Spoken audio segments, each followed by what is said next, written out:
করতেছি। So viewers, আপনারা যে যেখান থেকে দেখতেছেন সবাইকে ওয়েলকাম জানিয়ে শুরু করছি আজকের এই ভিডিওটি। সো ভিউয়ার্স, আমরা এখন কথা না বাড়িয়ে সরাসরি চলে যাচ্ছি আপুদের কাছে, তার জীবনের কথাগুলো আমরা শুনে আসবো। সংক্ষিপ্তভাবে তার কথাগুলো আমরা শুনবো এবং অবশ্যই এই আপুটির মোবাইল নাম্বার ভিডিওতে দেওয়া থাকবে। অবশ্যই ভিডিওটি দেখতে থাকবেন এবং মোবাইল নাম্বারটি অবশ্যই আপনারা পেয়ে যাবেন। ভিডিওতে মুখে বলা থাকবে নাম্বারটা। তো আপনারা এখান থেকে কালেক্ট করবেন এবং যদি এই ভিডিওর পরেও যদি কোনো কিছু জানার ইচ্ছা থাকে তো অবশ্যই এই আপুর নাম্বারে আপনারা ফোন দিয়ে অবশ্যই ওনার সাথে যোগাযোগ করবেন। আসসালামু আলাইকুম আপু। ওয়ালাইকুম আসসালাম। আপু, আপনি কেমন আছেন? ভালো আছি আল্লাহর রহমতে। তো আপু, আপনার নামটা একটু জানতে চাই। নামটা রোমানা আক্তার। রুমানা আক্তার। হুম।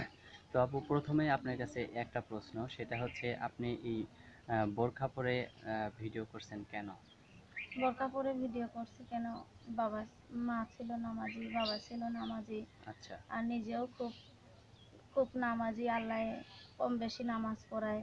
আচ্ছা। তাই আমি এই মিডিয়ার মাধ্যমে আসতে চাই নাই, খুব কষ্ট করে আসছি। 5 বছর ধরে স্বামী ফেলে দিয়ে গেছে, একটা মেয়ে হয়েছে 5 বছরের। আচ্ছা। সে আমারে চায় না এখন।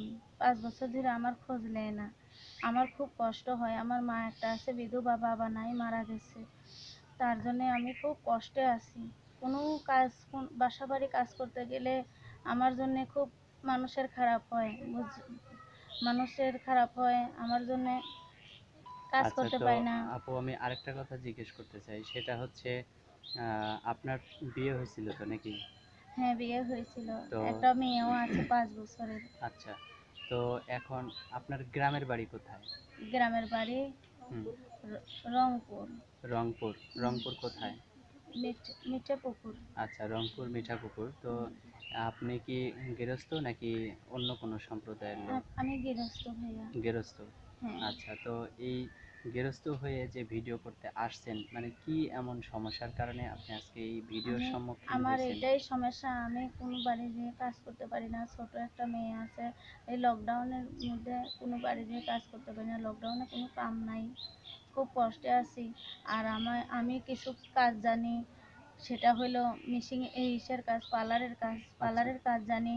যদি কোনো ভাইয়ারা সহযোগিতা করে আমারে, যদি কোনো কোনো একটা দোকানের হেল্প করে আমাকে, যদি তারা দয়া করে কোনো সহযোগিতা করে আমার ভাইরা, তো তাহলে আসলে এই সাহায্য সহযোগিতা সাহায্য লোকজন করবে, ঠিক আছে। সহযোগিতার হ্যাঁ, হাত আমি যখন আমি বাড়িয়ে দেবে, হ্যাঁ, বলেন। সেই ভাইয়ের জন্যে আমি দোয়া করব নামাজ পড়ে আল্লাহর কাছে, যে আল্লাহ তাকে তুমি ভালো রেখো।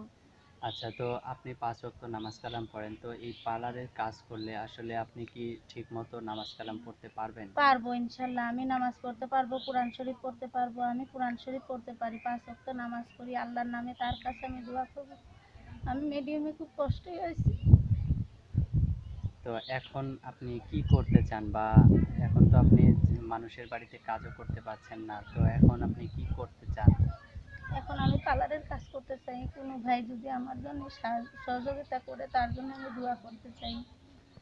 তো আপনার যে বাচ্চাটা আছে, তো এই বাচ্চাটা কতদিনের রেখে